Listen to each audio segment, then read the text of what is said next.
Hello my dear family, তোমরা সবাই কেমন আছো? আশা করছি তোমরা সবাই ভালো আছো। তো দেখতেই পাচ্ছ এখানটা আমি 4টে বড় বড় গাজর নিয়েছি, কাজু, কিশমিশ, এলাচ, আলমন্ড নিয়েছি। এগুলো দিয়ে আজ আমি গাজরের হালুয়া বানাবো। কে কে গাজরের হালুয়া পছন্দ করো কমেন্টে জানিও। তো দেখো এখানটায় আমি গাজরগুলো ভালো করে ধুয়ে পরিষ্কার করে এখন গ্রেডার দিয়ে গ্রেড করে নিব সবগুলো গাজর। তোমরা কে কোথায় থেকে আমার ভিডিওগুলো দেখছো কমেন্টে জানিও। তো দেখো আমার হয়ে গিয়েছে। এখন আমি কড়াইতে 1 লিটার দুধ দিয়েছি, ওগুলো ভালো করে জাল করে নেব।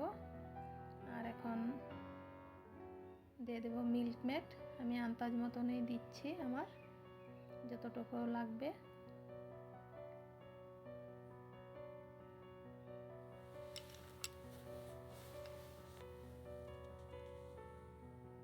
আর ওইদিকে দেখো আমি একটা প্যানে 1 চামচ ঘি দিয়ে সবগুলো ড্রাই ফ্রুটস ভেজে নেব এক এক করে। প্রথমে কাজু বাদামগুলো ভেজে নেব।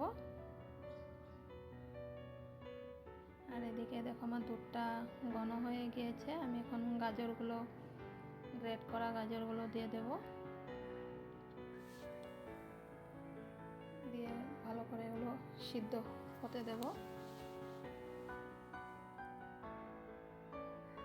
এখানটায় আমার কাজু বাদামগুলো ভাজা হয়ে গিয়েছে, নামিয়ে নিয়েছি। আর এখন আলমন্ডগুলো দিয়ে দেব, আর দেব কিশমিশ। এগুলো বেশি ভাজবো না, আমি হালকা হালকা ভেজে এখন নামিয়ে নেব।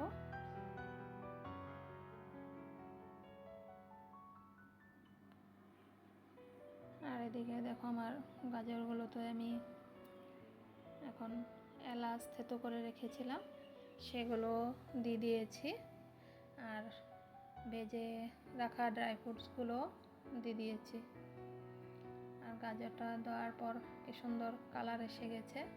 আর এখানটায় 1 হাতা আমি চিনি দিয়ে দিয়েছি, যেহেতু আমি মিল্ক মেড দিয়েছিলাম তার জন্য বেশি চিনি দেব না। তো হয়ে গিয়েছে এটা আমার। এখন নামানোর আগে আমি 2 চামচ ঘি দিয়ে দিয়েছি। তোমরা এভাবে ঘরে ট্রাই করে দেখো, আর খেতেও ভীষণ টেস্ট হয়। তো এটা হয়ে গিয়েছে, আমি নামিয়ে নেব। আর অন্বেষাও এখন স্কুল থেকে এসে গেছে, ওকেও অল্প দিয়ে দিই। চলো, এটা গাজরের হালুয়া, খেয়ে দেখ কেমন হয়েছে।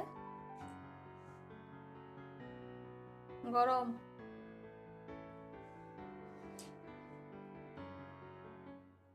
কেমন হয়েছে? ভালো হয়েছে।